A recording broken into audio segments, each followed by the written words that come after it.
اعوذ باللہ من الشیطان الرجیم بسم اللہ الرحمن الرحیم الحمد للہ الذی جعل کمال دینہ و تمام نعمتہ بولایت علی بن ابی طالب علیہ السلام والصلاة والسلام علی سید الانبیاء المرسلین وعلی طیبین الطاہرین المعصومین اما بعد فقد قال امیر المؤمنین علی بن ابی طالب علیہ السلام بسم اللہ الرحمن الرحیم فلعن اللہ السفہاء لرکوب المعاصی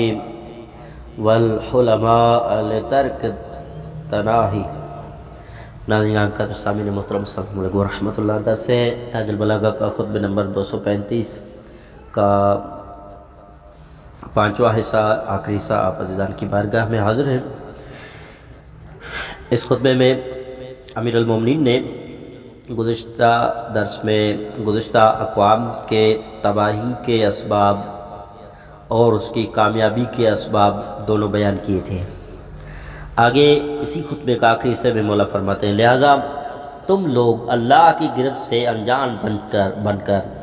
اور اس کے عذاب کو آسان سمجھ کر اور اس کے قہر سے مایوس ہو کر اللہ کے عذاب کو دور نہ سمجھ لینا۔ چنانچہ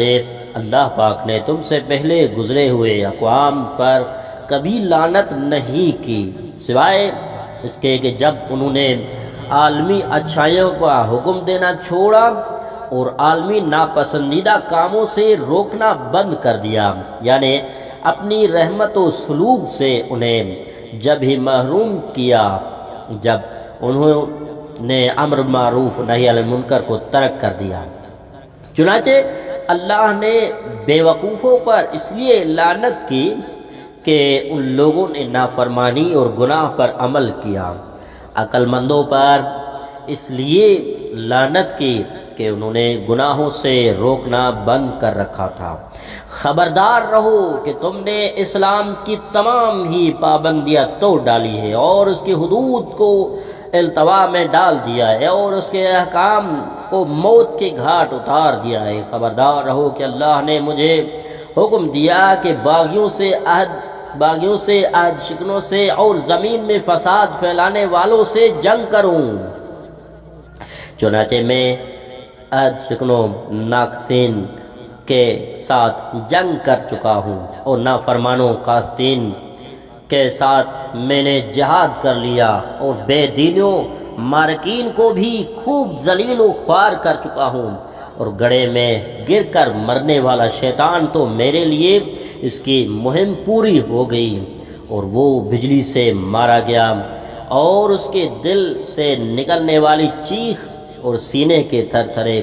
سب طرف سنے گئے تھے۔ اور جو کچھ باقی رہ جانے والے باغی لوگوں میں ان کے متعلق یہ ہے کہ اگر اللہ نے مجھے دوبارہ حملہ کرنے کی اجازت دے دی تو میں ان پر ضرور حملہ کروں گا،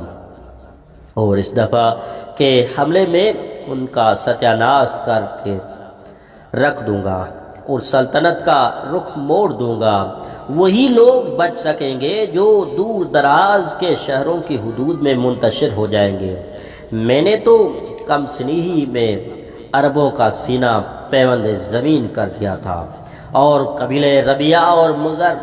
کے نخروں والے سینگ توڑ کر رکھ دیے تھے، اور یقیناً تمہیں علم ہے کہ رسول اللہ صلی اللہ علیہ وآلہ وسلم کے ساتھ میرا کیا مقام رہا ہے۔ ہماری قریب ترین قرابت اور خصوصی منزلت کا بھی تمہیں علم ہے۔ میں چھوٹا سا بچہ ہی تھا جب انہوں نے مجھے گود میں رکھنا شروع کیا تھا، مجھے اپنے سینے سے چمٹائے رکھتے تھے، بستر میں اپنے ساتھ سلاتے تھے، اپنے جسم کو میرے ساتھ ملاتے تھے، اور وہ مجھے اپنی خوشبو سنگھایا کرتے تھے، اور پہلے وہ کسی چیز کو چبا کر نرم کر لیا کرتے تھے، پھر مجھے لقمہ بنا کر کھلایا کرتے تھے۔ نہ حضور صلی اللہ علیہ وآلہ وسلم نے میری کسی بات پر جھوٹ پایا، نہ میرے کسی کام میں خطا اور شبہ پایا۔ اللہ نے آن حضرت صلی اللہ علیہ وآلہ وسلم کے ساتھ ایک عظیم المرتبہ فرشتے کو اس وقت تعینات کر رکھا تھا جب آپ صلی اللہ علیہ وآلہ وسلم دودھ بڑھائی کہ عمر کو پہنچنے والے تھے۔ وہ فرشتہ دن رات حضور کے ساتھ رہتا تھا اور انہیں شب روز کرم فرمائی کے طریقوں اور سارے جہان کے اچھے اخلاق سے منسلک رکھتا تھا، اور یقیناً میں آن حضرت کے ساتھ ساتھ پیروی کرتا ہوا چلا کرتا تھا، اسی طرح کہ پیروی جیسے ایک اونٹنی کا بچہ اپنی ماں کے پیچھے پیچھے مل کر چلا کرتا ہے۔ آپ صلی اللہ علیہ وآلہ وسلم میرے لیے ہر روز اپنے اخلاق کا ایک نیا پرچم بلند کرتے تھے اور مجھے ان پرچموں کی یعنی اپنے اخلاق کی پیروی کا حکم دیتے تھے، اور ہر سال غار حرا میں قیام فرمایا کرتے تھے۔ میں آپ صلی اللہ علیہ وآلہ وسلم کو غار حرا میں دیکھتا تھا اور میرے سوا انہیں وہاں کوئی نہ دیکھتا تھا۔ وہ وقت تھا کہ اسلام کسی گھر میں نہ آیا تھا سوائے آن حضرت صلی اللہ علیہ وسلم اور خدیجہ کے گھر کے، اور میں ان کا تیسرا ہوا کرتا تھا۔ میں رسالت اور وحی کے نور کو دیکھا کرتا تھا اور میں نبوت کی خوشبو سونگھتا کرتا تھا، اور جب وحی نازل ہوئی تو میں نے شیطان کی چیخیں سن کر رسول اللہ صلی اللہ علیہ وآلہ وسلم سے دریافت کیا کہ حضور شیطان نے چیخیں کیوں ماری ہے؟ تو حضور نے فرمایا یہ شیطان ہے جو آئندہ اپنی عبادت کیے جانے سے مایوس ہو گیا ہے، اور یہ بھی فرمایا کہ تم بھی وہ سب کچھ سنتے ہو جو میں سنتا ہوں، اور جو کچھ میں دیکھتا ہوں تم بھی وہ سب کچھ دیکھتے ہو، فرق یہ ہے کہ تم نبی نہیں ہو بلکہ ایک اہم اور وزیر، تمہارے لیے وزیر ہونا ہی بہتر ہے۔ اور میں اس وقت بھی آن حضرت صلی اللہ علیہ وآلہ وسلم کے ساتھ تھا جب قریش کے ملا رسول اللہ کے پاس آئے اور حضور سے کہا کہ یا محمد صلی اللہ علیہ وآلہ وسلم، آپ نے ایک ایسا عظیم ترین دعویٰ کیا جیسا دعویٰ نہ تو آپ کے آباء و اجداد نے کیا تھا اور نہ ہی آپ کے گھر والوں نے ایسا دعویٰ کیا تھا، اور ہم اس دعویٰ کی تحقیق کے لیے آپ سے ایک مطالبہ کرتے ہیں، اور اگر